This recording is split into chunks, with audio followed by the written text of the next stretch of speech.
Hala, Mig Zubiri nilabas pangalan ng mastermind na nag-utos para tanggalin siya bilang Senate President. Ayan nga yung nagiging balita ngayon, no? Parang sinibak bilang Senate President si Zubiri. Aba!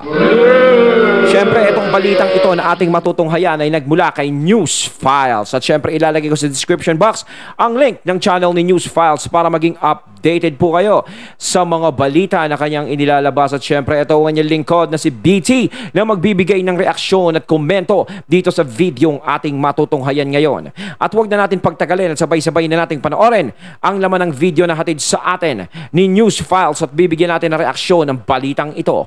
Pasok! Kung kahapon ako po ay heartbroken, then po ako ay dumbfounded. Talagang hindi ko mag-gets, hindi ko talaga maisip, hindi ko talaga mag-grasp yung pangyayari niyo. Kung ganun nangyari sa'yo, talagang higit pa sa heartbroken ng marami. Ibinunyag ni Senator Mig Zubiri ang nangyayaring katiwalian sa Senado. Si Senate President Juan Miguel Zubiri nitong Lunes ay nagbitiw bilang pinuno ng Senado matapos na mawalan siya ng tiwala sa karamihan ng kanyang mga kasamahan sa isang talumpati binalangkas ni Zubiri ang nagawa ng Senado sa ilalim ng kanyang pamumuno sa nakalipas na 2 taon. Ngayon, inaalok ko ang aking pagbibitiw bilang Senate President ng Republika ng Pilipinas. As stepping down, I vow to serve as an independent member of the Senate. Ang aking katapatan bilang kailanman ay pagmamayari ng sambayanang Pilipino. Aalis ako ng nakataas ang aking ulo. Alam ko kung ano ang ginawa ko para sa Senado at para sa bansa. Dagdag pa niya, nais niyang manatiling matatag ang kanyang mga kasamahan sa pagtataguyod ng kalayaan ng Senado bilang isang institusyon.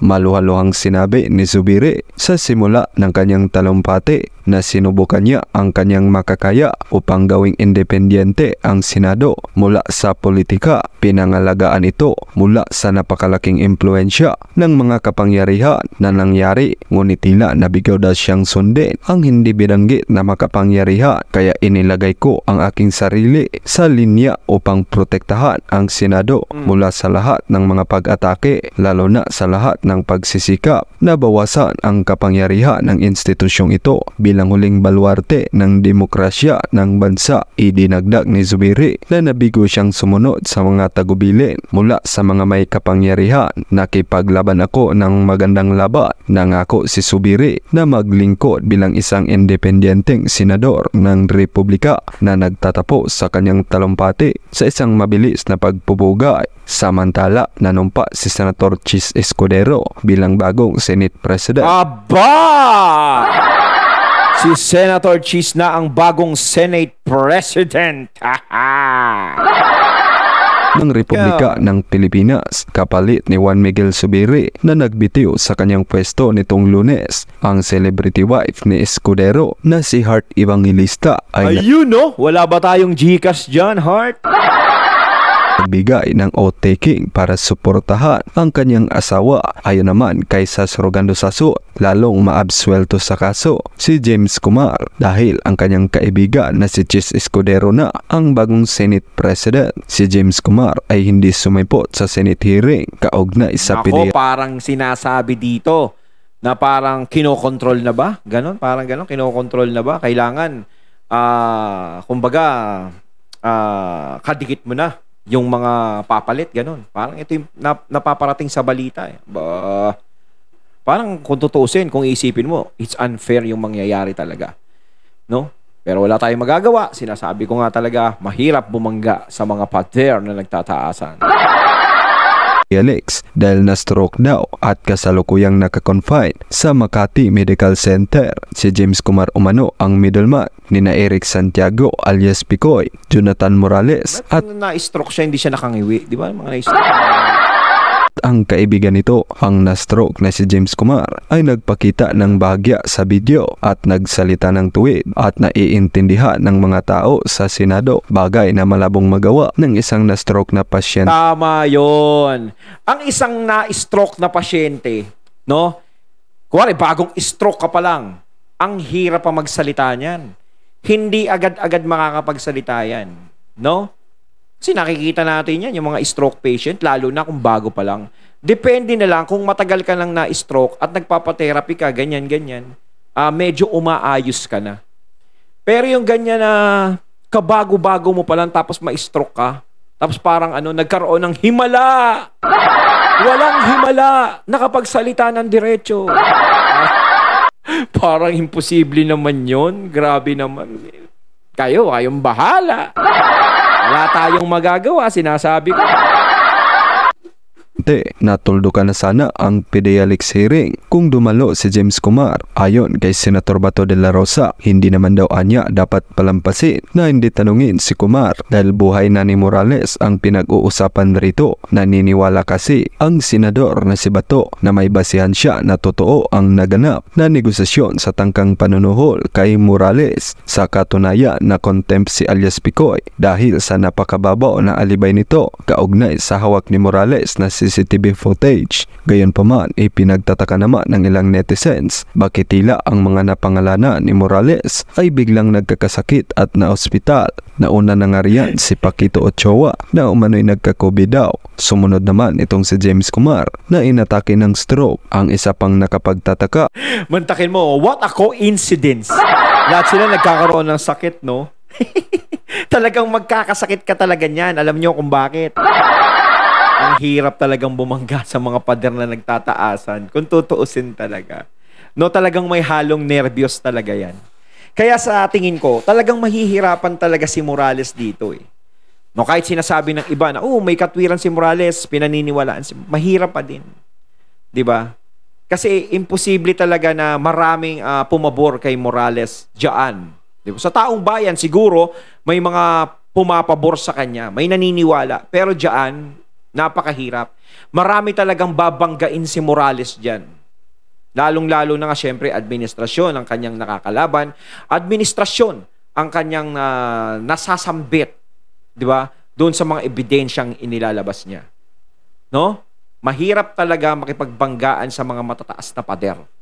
No? Kaya kailangan talaga is tibay ng dibdib na lang ang puhunan ni Morales diyan kung hanggang saan siya tatagal.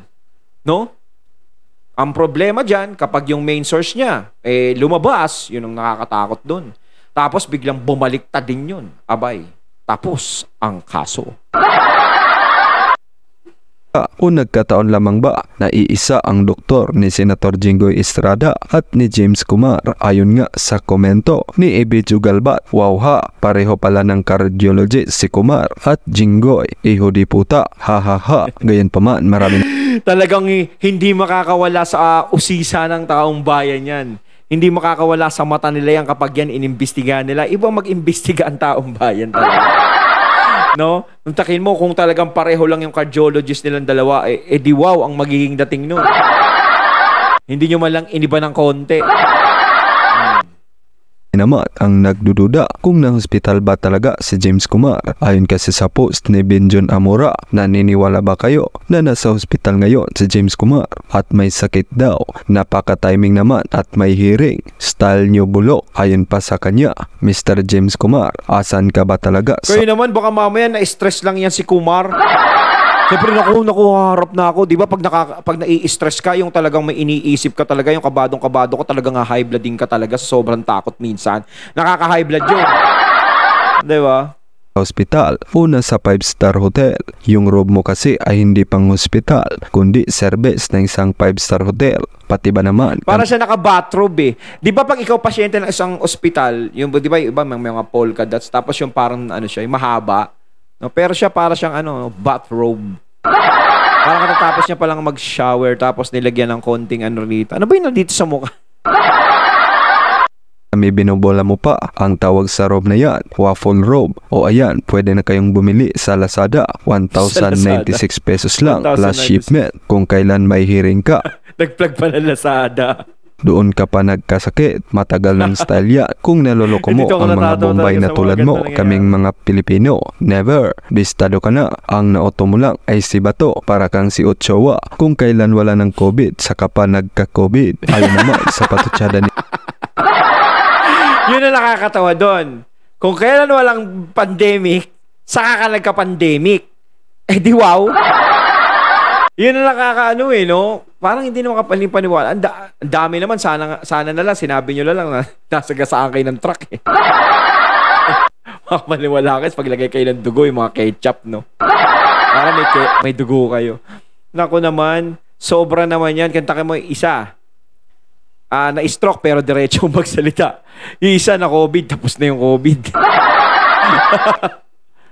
Ni Sasaso sa Asian Hospital daw pala, sumali pala ang komersyal ng Asian Hospital about their hospital gown and hospital robe. Thanks. Ayon pa sa kanya na pala patient gown sa Makati Med kasi ang alam ko sa patient gown, sa likod ang closure. Baka nag-iba na at sa harap na ang closure ng patient gown sa Makati Med, especially for stroke patients. Anong stroke po ba ito? At hindi naapektuhan ng speech pattern. Very fluent pa ring magsalita. Parang gagawa lang ng palusot, hindi pa inayos-ayos ng konti. Pero hindi natin alam, malay natin talaga na stroke naman talaga, kayo naman talaga. Malay natin, di ba? Ganun na pala ngayon kapag naka-confine sa Makati Med, patient gown na sa harap ang closure at hindi sa likod. At sa ilalim ng patient gown ay pwede kang may damit. Ikaw bilang Pilipino, naniniwala ba kayo na na-hospital at na-stroke si James Kumar sa mga aligasyon at paratang ni Jonathan Morales? Isulat ang inyong reaksyon at komento. Sabi ni Flavie, either People's Initiative o PIDEA Leaks ang agenda. O baka naman kasi kaya kayang-kaya sila ng Congress na panahon ni Migs kaya siya inalis. We don't know. I don't know that. But ang alam ko is, if it was People's Initiative, kontra si Cheese sa People's Initiative. Diba? O kung yun ang babasihan, hindi madidikit kay Cheese eh. Bakit siya? Kung ang Malacanang naghahanap ng maglalagay ng tao nila, bakit siya? Yung talagang bentang-benta. Yung yung sasang-ayon doon sa People's Initiative na yan, doon sa Chacha. 'Di ba? Dapat 'yun ang ilagay nila diyan.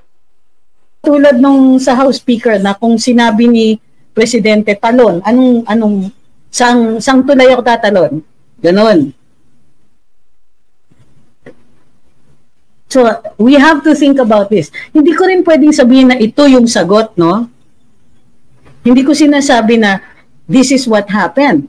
But I am questioning the narrative. Kini-question ko na bakit sinasabi na good si Migs, bad si Cheese, kung ang boto ganito. Ang tinitignan ko, yung talagang mga kontra Malacanang, PDP kontra Malacanang, Senator Amy kontra Malacanang, pero yung boto nila doon kay Cheese para matanggal si Sir Migs.